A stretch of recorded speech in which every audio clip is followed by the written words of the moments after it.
25 mai 2012, le Canada s'est réveillé avec une vidéo dégueulasse sur internet. Sur cette vidéo, on peut y voir deux hommes. Il y aura Jun Ling, un Chinois âgé de 34 ans qui est installé au Canada depuis 1 an pour ses études, et Luca Rocco Magnotta, âgé de 30 ans à ce moment-là. On peut y voir Luca qui est en train de poignarder Jun avec un pic à glace. Mais si c'était que ça, à la rigueur, on en a vu pire maintenant sur internet. Dans la suite de la vidéo, on le voit découper les membres du corps de Jun. D'abord les bras, puis les mains, puis ensuite il va violer le reste du corps de Jun. Et pour finir, on le verra en train de manger un bout de fesse de Jun. La police canadienne a tout de suite réagi, et heureusement d'ailleurs. Mais avant de rentrer dans les détails de cette affaire, je vais d'abord vous parler de Luca Rocco Magnotta, qui il est. Luca Rocco Magnotta est une personne assez extravertie. Il est narcissique. Il a besoin de plaire à chaque fois.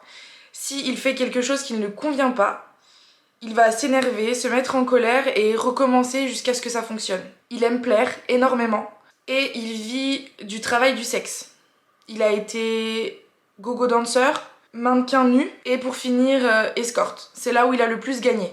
Luca était bisexuel, donc il pouvait sortir avec des femmes, des transsexuels et des hommes. Et à ce moment-là, en 2012, il fréquentait donc Jun Ling. Donc dans la soirée du 24 au 25 mai 2012, ils sont dans l'appartement de Luca.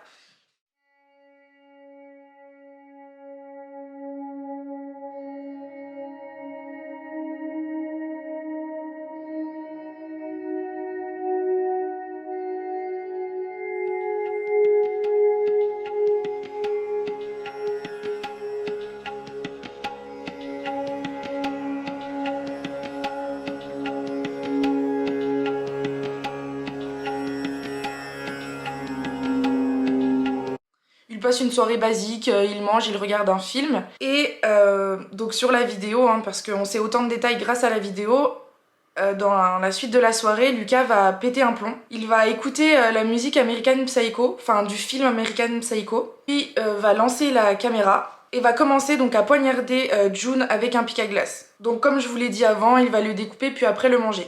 Il va poster la vidéo. Et ça s'arrêtera là pour la vidéo. Dans la nuit, vers 4h du matin, grâce aux vidéos de surveillance de son immeuble, on le verra faire plusieurs allers-retours à la poubelle. Donc il était en train de nettoyer totalement son appartement.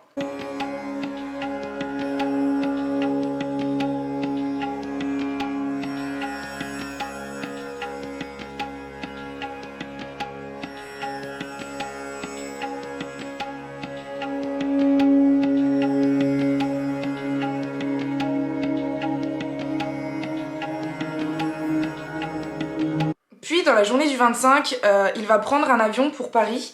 Donc il atterrira à Paris le 26 mai, se filmera, mettra des vidéos sur son blog et vivra sa meilleure vie comme s'il avait jamais rien fait. Mais pendant ce temps-là, au Canada, donc entre le 27 et le 29 mai, le siège du Parti conservateur du Canada, qui se trouve à Ottawa, va recevoir un colis avec un pied dedans.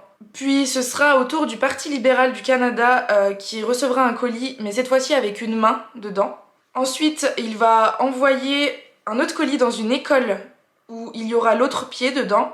Et pour finir, dans une autre école, il y aura l'autre main. Luca avait laissé une valise noire en bas de l'immeuble.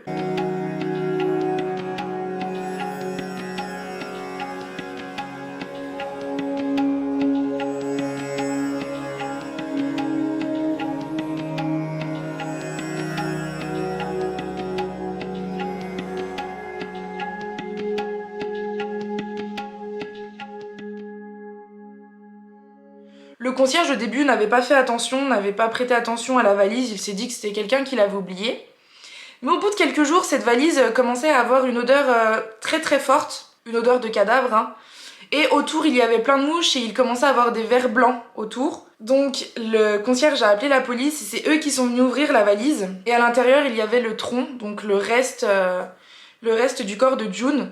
Grâce aux vidéos de surveillance de l'immeuble, on a tout de suite su que c'était Luca. Sauf qu'à ce moment-là, Luca n'est plus au Canada. Les policiers vont être à sa recherche, donc partout dans le monde, surtout à Paris vu qu'on a pu suivre sa trace jusqu'à l'aéroport. Et ils ont réussi à localiser son téléphone. Son téléphone, lui, se trouve toujours à Paris parce que Lucas l'a laissé dans un métro pour justement qu'on ne le retrouve pas tout de suite.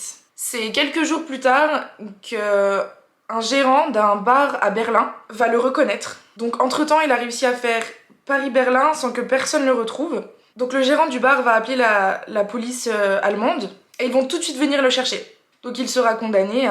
Lors du procès, avant d'être condamné, il va jouer sur la schizophrénie. Il va dire qu'il est atteint donc, de schizophrénie, qu'il est malade et qu'il ne se souvient plus de ses actes, qu'il ne répondait plus de lui-même. Sauf que les professionnels de santé vont en juger autrement, heureusement. Ils vont bien prouver qu'il était conscient à ce moment-là, que tout était prémédité. La vidéo va être repassée, donc devant tout le monde, la vidéo qui a été publiée sur internet.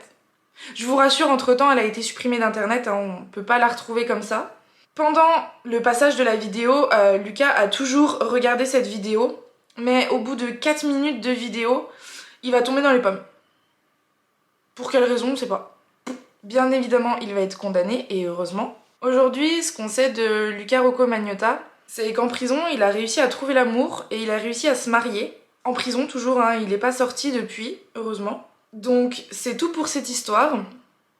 Et c'est déjà pas mal. Je trouve qu'elle est assez gore quand même. N'hésitez pas à me dire en commentaire ce que vous pensez de cette histoire. N'hésitez pas à vous abonner non plus. Et on se retrouve pour une prochaine vidéo.